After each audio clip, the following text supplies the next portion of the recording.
For more videos right choice India ఛానల్ను ఇప్పుడే subscribe చేయండి మరియు గంట సింబల్ను ప్రెస్ చేయండి. ఒకసారి చదివితే మాత్రం మనకు సబ్జెక్ట్ గుర్తుండదు. చాలా మంది చేసే తప్పు ఇదే. ఒకసారి చదువుతారు, తర్వాత గుర్తున్నట్లేదని బాధపడుతూ ఉంటారు.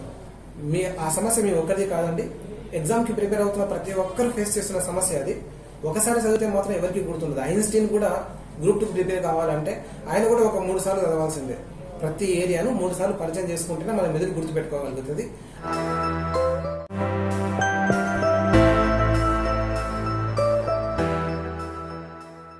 గ్రూప్ 1కి ప్రిపేర్ అయ్యేటువంటి స్టూడెంట్స్ ముందుగా మీరు ప్రిలిమినరీ ఎగ్జామ్స్కి ప్రిపేరెన్స్ చేయండి. మీరు ప్రిలిమ్స్ గెటాన్ అయితేనే మెయిన్స్ రాయగలరు, అది దృష్టిలో పెట్టుకోండి. మెయిన్స్ ఎగ్జామ్కి ఎలాగో కొంత టైం ఉంటుంది కాబట్టి మీరు ఫస్ట్ ప్రిలిమ్స్కి హైలీ ప్రియారిటీ ఇస్తూ షార్ట్ నోట్స్ తయారు చేసి పెట్టుకోండి. ఒక్కొక్క ఇష్యూ మీద మీరు షార్ట్ నోట్స్ సపరేట్గా రాసి పెట్టుకున్నట్లయితే అది మీకు మెయిన్స్ కూడా ఉపయోగపడుతుంది.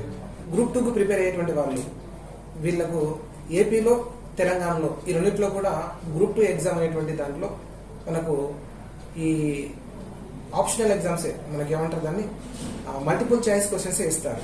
క్వశ్చన్ ఇచ్చి 4 ఆప్షన్లు ఇచ్చి చెక్ చేసుకోమని. ఇందులో తెలంగాణలో నెగిటివ్ మార్క్స్ ఏం లేదు, కానీ ఏపీలో నెగిటివ్ మార్క్స్ ఉన్నాయి. 3 తప్పులు చేస్తే 1 మార్క్ కట్ అయిపోతుంది. ఏపీలో ప్రిలిమ్స్ మరియు మెయిన్ అని 2 పెడుతున్నారు. అక్కడ ఇప్పటివరకు అలా 2 ఎగ్జామ్స్ జరిగినాయి. ప్రిలిమ్స్ పెట్టి క్వాలిఫై అయిన వాళ్ళని మాత్రమే మెయిన్స్కి సెలెక్ట్ చేసి ఎగ్జామ్స్ కండక్ట్ చేస్తున్నారు. సో ఇట్లా తెలంగాణలో అయితే ఓన్లీ ఒకే ఎగ్జామ్ పెట్టి డైరెక్ట్గా ఇంటర్వ్యూకి తీసుకెళ్తున్నారు. ఏపీలో ఇంటర్వ్యూ తీసేస్తారని జగన్మోహన్ రెడ్డి గారు కూడా చెప్పారు. సరే ఏదైతే ఏముంది, గ్రూప్ 2కి ప్రిపేర్ అయ్యే వాళ్ళ సంఖ్యనే ఎక్కువగా ఉంటుంది గ్రూప్ 1తో కంపేర్ చేసుకుంటే. చాలా మంది అభ్యర్థులు ఒక గ్రూప్ 2 ఎగ్జామ్స్కి ప్రిపేర్ అయితే చాలు, పూర్తిగా అన్ని రకాలుగా మీరు రెడీగా ఉండొచ్చు అని చెప్పేసి, ఫర్ ఎగ్జాంపుల్ ఒక 11 రకాల ఎగ్జామ్స్కి డైరెక్ట్గా గ్రూప్ 2 ప్రిపరేషన్ పనికి వస్తుంది. ఈ 11 రకాల ఎగ్జామ్స్ మీరు గెటన్ అవ్వాలంటే ఒక గ్రూప్ 2 కోచింగ్ తీసుకుంటే సరిపోతుంది. మిగతా 1-2 సబ్జెక్టులు అడిషనల్గా మనం చదువుకుంటే మనం ఆ 11 రకాల నోటిఫికేషన్లను ఈజీగా గెటన్ కావచ్చు. మనం 11 రకాల ఎగ్జామ్స్లో ప్రధానంగా చూస్తే ఎస్ఐ కానిస్టేబుల్ ఈ 2 ఉన్నాయి. తర్వాత నెక్స్ట్ జేఎల్కి డిఎల్కి ప్రిపేర్ అయ్యేటువంటి వాళ్ళు కానీ, పాలిటెక్నికల్ లెక్చరర్స్ కోసం ప్రిపేర్ అయ్యే వాళ్ళు కానీ, వీళ్ళు జనరల్ స్టడీస్లో భాగంగా హైలీ ప్రియారిటీ ఉంటుంది వాళ్ళకి. అక్కడ వాళ్ళ సబ్జెక్ట్ సంబంధించిన పేపర్ కాకుండా జనరల్ స్టడీస్ పేపర్ అందరికీ కామన్గా ఉంటుంది.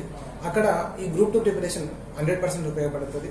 దీంతో పాటు పోస్టల్ డిపార్ట్మెంట్ కానీ, అగ్రికల్చర్ ఎక్స్టెన్షన్ ఆఫీసర్ కానీ, తర్వాత ఏఎస్ఓ పోస్టులు కానీ, లేదా గ్రూప్ 3కి సంబంధించిన పోస్టులు, గ్రూప్ 4కి సంబంధించిన పోస్టులు, అలాగనే దీంతో పాటు రైల్వే బోర్డు కండక్ట్ చేసేటువంటి ఎన్టీపీసీ పోస్టులు కానీ, ఆర్ఆర్బీకి సంబంధించిన పోస్టులు కానీ, స్టేట్ అండ్ సెంట్రల్ గవర్నమెంట్కి సంబంధించినటువంటి గవర్నమెంట్ కంపెనీస్కి సంబంధించిన నోటిఫికేషన్లు కూడా ఉంటాయి.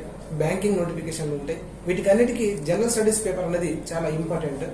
వీటన్నిటికీ ఉపయోగపడాలి అని అంటే మనం గ్రూప్ 2 కోచింగ్ తీసుకోగలిగితే, గ్రూప్ 2ని పర్ఫెక్ట్గా ప్రిపేర్ అయి ఉండగలిగితే మనకి ఇవన్నీ ఈజీగా గెటన్ కావచ్చు. అందుకే చాలా మంది అభ్యర్థులు గ్రూప్ 2 మీదనే ఫోకస్ చేస్తారు. మరి గ్రూప్ 2కి ప్రిపేర్ అవుతున్న వాళ్ళు ముందుగా చేయాల్సిన అంశం ఏంటంటే, సిలబస్ ఎక్కువగా ఉంటుంది. ఓ సముద్రంలో ఉంటుంది సిలబస్. అదంత ఈజీగా అందరూ నేర్చుకోవడం అనేది సాధ్యం కాదు. దానికి పర్టికులర్లీ మనం కొంత టైం కేటాయించుకోవాలి. 6 నుంచి 8 నెలల సమయాన్ని పూర్తిగా మీరు ప్రిపరేషన్ కోసమే కేటాయించాలి. ఫర్దర్ ఏ యాక్టివిటీస్ పెట్టుకోకూడదు. ఆ పెళ్ళిళ్ళు, ఫంక్షన్లు, తర్వాత ఫ్రెండ్స్, సినిమాలు, షికార్లు ఇవన్నీ పెట్టుకుంటూ కూర్చుంటే సబ్జెక్ట్ డైవర్ట్ అయిపోతుంది. మనం మైండ్ సరిగ్గా కాన్సన్ట్రేషన్ చేయలేదు. కావున మీరు ఒక 6 to 8 months పూర్తిగా స్టడీ మీదనే ఫోకస్ చేయగలిగితే మీకు గ్రూప్ 2 లాంటి సబ్జెక్టులను మనం మంచిగా పెంచుకోవచ్చు. దానికి సంబంధించి ప్రిపేర్ అవుతున్నప్పుడు ప్రతి ఒక్కరు షార్ట్ నోట్స్ తయారు చేసుకోవడం ట్రై చేయండి. ఈ షార్ట్ నోట్స్ మెయింటైన్ చేస్తున్నప్పుడు చదువుతున్న క్రమంలో ఏ పదాలు అయితే మీకు గుర్తుండకుండా ఇబ్బంది పెడుతున్నాయో వాటిని మాత్రమే షార్ట్ నోట్స్లో రాయండి. గుర్తుంటాయి అనుకునేవి గుర్తుంచుకోవడానికి ట్రై చేయండి.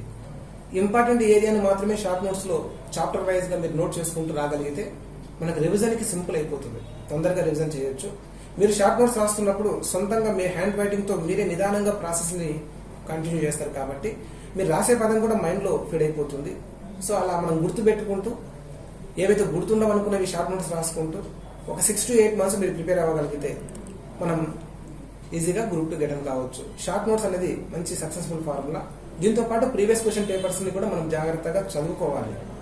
ఎందుకంటే సముద్రం లాంటి గ్రూప్ 2 సిలబస్ని మనం ఈదాలంటే షార్ట్ నోట్స్ అనేటువంటిది, దీంతో పాటు ప్రీవియస్ క్వశ్చన్స్ ఎలా అడిగారు, ఏ ఏరియా నుంచి ఎక్కువగా ప్రశ్నలు అడుగుతున్నారనే సంగతి తెలిస్తే అప్పుడు మనకు కొంత సింపుల్ అవుతుంది. ఇదే సక్సెస్ ఫార్ములా. ఏం చదవాలి, ఏం వదిలేయాలి, ఇది ముందు తెలిసి ఉండాలి మనకి. అనవసరమైనదన్నీ కూడా మనం చదువుకుంటూ పోతా ఉంటే ఏమవుతుంది అంటే టైం అంతా వేస్ట్ అవుతుంది. మనం మెదడంతా గుర్తుపెట్టుకోలేదు, అంత మెమరీ పవర్ ఉంటుంది మనకి. సో అవసరమైనటువంటి ఏరియాలను మనం గుర్తుపట్టాలంటే ప్రీవియస్ క్వశ్చన్ పేపర్స్ని ఒకసారి చెక్ చేసుకోవాలి. కరెంట్ రన్నింగ్ లో ఏమైనా ఎగ్జామ్స్ జరిగితే ఎలా ప్రశ్నలు అడిగారు అనేది కూడా మనం ఒకసారి చూసుకుంటే మనం దేని మీద ఫోకస్ చేయాలని తెలుస్తుంది. కొన్ని ఇంపార్టెంట్ ఏరియాలు రిపీటెడ్ గా మనకు పరిచయం అవుతూ ఉంటాయి. ఆ ఆర్థిక సంఘం మీద ప్రశ్నలు రెగ్యులర్ గా అడుగుతారు, నీతి ఆయోగ్ మీద అడుగుతారు, జిఎస్టీ మీద ప్రశ్నలు అడుగుతారు, తర్వాత నీటిపారుదల ప్రాజెక్టుల మీద డెఫినెట్ గా ఒక క్వశ్చన్ ఉంటుంది. దీంతో పాటు వ్యవసాయ ధరల విధానం మీద రెగ్యులర్ గా క్వశ్చన్ అడుగుతా ఉన్నారు. అలాగనే ఆర్బీఐ యొక్క మానిటరీ పాలసీ మీద ప్రశ్నలు అడుగుతా ఉన్నారు. స్టేట్ అండ్ సెంట్రల్ గవర్నమెంట్ ప్రవేశపెట్టే కొత్త పథకాలు ఏమైనా ఉంటే వాటి మీద క్వశ్చన్స్ అడుగుతూ ఉన్నారు. కాబట్టి ఇవి ఇంపార్టెంట్ ఏరియాలు అవుతాయి.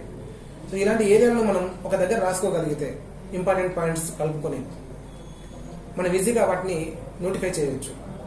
సబ్జెక్ట్ ఎవరైనా చదివేటప్పుడు గుర్తుపెట్టుకోండి, ఒకసారి చదివితే మాత్రం వాళ్ళకి సబ్జెక్ట్ గుర్తుండదు. చాలా మంది చేసే తప్పు ఇదే. ఒకసారి చదువుతారు, తర్వాత గుర్తున్నట్లేదని బాధపడుతూ ఉంటారు. ఆ సమస్య మీ ఒక్కరిది కాదండి. ఎగ్జామ్కి ప్రిపేర్ అవుతున్న ప్రతి ఒక్కరు ఫేస్ చేస్తున్న సమస్య అది. ఒకసారి చదివితే మాత్రం ఎవరికి గుర్తుండదు. ఐన్స్టీన్ కూడా గ్రూప్ 2 ప్రిపేర్ కావాలంటే ఆయన కూడా ఒక 3 సార్లు చదవాల్సిందే. ప్రతి ఏరియాను 3 సార్లు పరిచయం చేసుకుంటేనే మన మెదడు గుర్తుపెట్టుకోగలుగుతుంది. ఆ చదువుతున్నప్పుడు ప్రాసెస్ కూడా స్లోగా ఉండాలి. స్పీడ్గా మీరు చదువుకుంటూ పోతా ఉంటే మన మెదడు అవన్నీ గుర్తుపెట్టుకోలేదు. మనం ఏమైనా రోబోలం కాదు కదా అంత స్పీడ్గా చదువుకుంటూ గుర్తుపెట్టుకోవడానికి. కాబట్టి చాలా స్లోగా అవసరమైనటువంటి ఏరియాలను చదువుకుంటూ ఇంపార్టెంట్ పాయింట్ నోట్ చేసుకుంటూ వెళ్ళగలిగితే ఒక్కొక్క టాపిక్ మీద కనీసం 3 times నీ మెదడు దాన్ని పరిచయం చేసుకోగలిగితే అది నీ మెదడులో ఫిక్స్ అయిపోతుంది. కాబట్టి ఎవరు కూడా ఒకసారి చదివితే గుర్తుండటం లేదా అని చెప్పేసి ఇబ్బంది పడద్దు. చదువుతున్నప్పుడు కూడా ఒక టాపిక్ ని టార్గెట్ చేయండి, లేదా ఒక సబ్జెక్ట్ ని టార్గెట్ చేయండి. పేపర్లను టార్గెట్ చేయకండి. ఈ రోజు 3 పేపర్లు చదవాలి, రేపు 4 పేపర్లు చదవాలి, రేపు ఎల్లుండి 20 పేపర్లు చదవాలి అనుకునేసరికి ఒక వారం తర్వాత పాత పేపర్లు వెనక్కిపోతే కొత్త పేపర్లు పరిచయం చేస్తూ ఉంటాయి. సబ్జెక్ట్ చదువుతున్నప్పుడు కూడా కొన్ని ఏరియాలో కొంత టఫెస్ట్ ఏరియా కనపడతా ఉంటుంది. ఆ టఫెస్ట్ ఏరియా ఉన్నప్పుడు మనం చాలా జాగ్రత్తగా దాన్ని దాటగలగాలి. ఎందుకంటే ఆ టఫెస్ట్ ఏరియా కనపడగానే చాలా మంది ఏం చేస్తారంటే నాకేం సబ్జెక్ట్ అర్థమైతలేదు, బోర్ వస్తుంది, నిద్ర వస్తుందని పడుకుంటారు. సబ్జెక్ట్ అర్థం కాకపోతే ఫస్ట్ మనకు జరిగే మార్పు ఏంటంటే నిద్ర వస్తుంది. సబ్జెక్ట్ అర్థమవుతుంది అనుకోండి, ఉదయం పొద్దున 6 గంటలకు మీరు ప్రిపరేషన్ స్టార్ట్ చేస్తే రాత్రి 12 గంటల వరకు మీరు ప్రిపరేషన్ కంటిన్యూ చేయగలరు. అది అర్థమవుతుంటే సబ్జెక్ట్ చదువుతుంటే మంచి కిక్ వస్తుంటుంది. అర్థం కాకుండా మీ మెదడుని ఇబ్బంది పెడుతుంటే సబ్జెక్ట్ నిద్ర వస్తుంది. సో కాబట్టి కొన్ని టఫెస్ట్ ఏరియాలు ఉన్నప్పుడు దాన్ని ఈజీగా గెటన్ కావడానికి ట్రై చేయండి. కొంత ఎక్కువ టైం తీసుకున్నా గెటన్ కాండి. అడుగడుగున మనకు టఫెస్ట్ ఏరియాలు కనపడవు. 1 పేజీ 2 పేజీలు చదువుతుంటే ఇబ్బంది పడతాయి, కానీ అన్ని పేజీలు ఇబ్బంది పెట్టవు. అది గుర్తుపెట్టుకోండి. ప్రిపరేషన్లో కూడా ఇంకొక విషయం గుర్తుపెట్టుకోండి, 100కి 100 మార్క్స్ తెచ్చుకోవాల్సిన రూల్ ఏమి లేదు. అందులో మనకు 75 to 80% మార్కులు వస్తే మనకు జాబ్ వస్తుంది. ప్రతి క్వశ్చన్స్ ప్రతిదీ నువ్వు రాసి 100/100 మార్కులు రావాలనేది ఏమి ఉండదు. సో ఎప్పుడైనా మీరు గవర్నమెంట్ ఎగ్జామ్స్ జాబ్ సంబంధించిన నోటిఫికేషన్లో ఎగ్జామ్ రాసి రిజల్ట్ ఇచ్చినప్పుడు అబ్జర్వ్ చేయండి, ఎంత పర్సెంటేజ్ మార్కులు వస్తే వాళ్ళకి జాబ్స్ వస్తున్నాయి అనేది ఒకసారి చూసుకోండి. చదువుతున్నప్పుడు మనం దాన్ని కూడా ఒకసారి దృష్టిలో పెట్టుకోవాలి. ఎందుకంటే ఇంకా ప్రతిదీ గుర్తుండాలి, ప్రతిదీ పర్ఫెక్ట్గా గుర్తుంటేనే జాబ్లు వస్తాయి అనుకుంటే తప్పు. ఇంపార్టెంట్ ఏరియాలకు ఫస్ట్ ప్రిఫరెన్స్ ఇవ్వండి. ఏ ఏరియా నుంచి ఎక్కువ ప్రశ్నలు వస్తాయో తెలుసుకుని ఆ ఏరియా మీద ఎక్కువ ఫోకస్ చేయండి. కొన్ని ఏరియాలలో తక్కువ ప్రశ్నలు వస్తూ ఉంటాయి. ఇప్పుడు మన గ్రూప్ 2 లాంటి ఎగ్జామ్లో వ్యవసాయ రంగం నుంచి విపరీతంగా క్వశ్చన్స్ వస్తూ ఉంటాయి. 25+ తగ్గవు. అలాంటప్పుడు వ్యవసాయ రంగానికి ఎక్కువ ప్రియారిటీ ఇవ్వాలి మనం. కొన్ని చాప్టర్ల నుంచి తక్కువ ప్రశ్నలు వస్తూ ఉంటాయి. వాటిని మనం కొంత తగ్గించుకోవచ్చు. పేదరికం నిరుద్యోగం టాపిక్ నుంచి మనకి పెద్ద ప్రశ్నలే ఉండవు, తక్కువ ఉంటాయి. వచ్చిన ఒక 5-6 వరకే ఆగిపోతాయి. సో ఆ పేదరికం నిరుద్యోగం లాంటి టాపిక్ రోజుల తరబడి చదవడం వేస్ట్. అందుకే చదివేటప్పుడు కూడా ఏ టాపిక్ నుంచి ఎక్కువ క్వశ్చన్స్ వస్తాయి, ఏ టాపిక్ నుంచి తక్కువ క్వశ్చన్స్ వస్తాయో తెలుసుకోవడం కూడా ఇంపార్టెంట్. సో మీరు ఒకసారి ప్రీవియస్ క్వశ్చన్ పేపర్స్ చూసుకోండి. ఒకసారి ఆ ప్రీవియస్ క్వశ్చన్ పేపర్లో వచ్చే ప్రశ్నల్ని మీరు అర్థం చేసుకోగలిగితే మీరు పర్ఫెక్ట్గా ప్రిపేర్ అవ్వడానికి అవకాశం ఉంటుంది. సో మన విజయసాయి ఎకానమీ యాప్ అనే యాప్లో ప్రీవియస్ క్వశ్చన్ పేపర్స్ అన్నింటినీ కూడా మేము పరిచయం చేస్తూ మీకు అక్కడ అందుబాటులో ఉంచాము. విజయసాయి ఎకానమీ యాప్ని డౌన్లోడ్ చేసుకుని మీరు ప్రీవియస్ క్వశ్చన్ పేపర్స్ని ఒకసారి చెక్ చేసుకోండి. ఎకానమీకి సంబంధించినటువంటి అప్డేట్స్ కూడా అందులో పెట్టాము. అలాగనే ప్రాక్టీస్ కోసం కొన్ని ఎగ్జామ్స్ కూడా కండక్ట్ చేస్తున్నాం. చాప్టర్ వైజ్గా రాసి మీ ప్రిపరేషన్ని సక్సెస్ఫుల్గా కంప్లీట్ చేసుకోండి. ఏదైతే ఏమో కానీ నోటిఫికేషన్ వచ్చే లోపల మీ ప్రిపరేషన్ని కంప్లీట్ చేసుకునే విధంగా ఉండండి. అన్ని పనులు మానేసుకొని పర్ఫెక్ట్గా ప్రిపరేషన్లోనే ఉండండి. ఒక 6 నుంచి 8 నెలలు పర్ఫెక్ట్గా ప్రిపేర్ అయిపోయిన తర్వాత అప్పుడు మీరు ఫర్దర్గా ఆలోచించడానికి ట్రై చేయండి. కానీ ప్రిపరేషన్లో ఉన్నప్పుడు సగం పని సగం ప్రిపరేషన్ అంటే మాత్రం అది సక్సెస్ఫుల్గా కంప్లీట్ అయితే కాదు. For more videos right choice India ఛానల్ను ఇప్పుడే సబ్స్క్రైబ్ చేయండి మరియు గంట సింబల్ను ప్రెస్ చేయండి.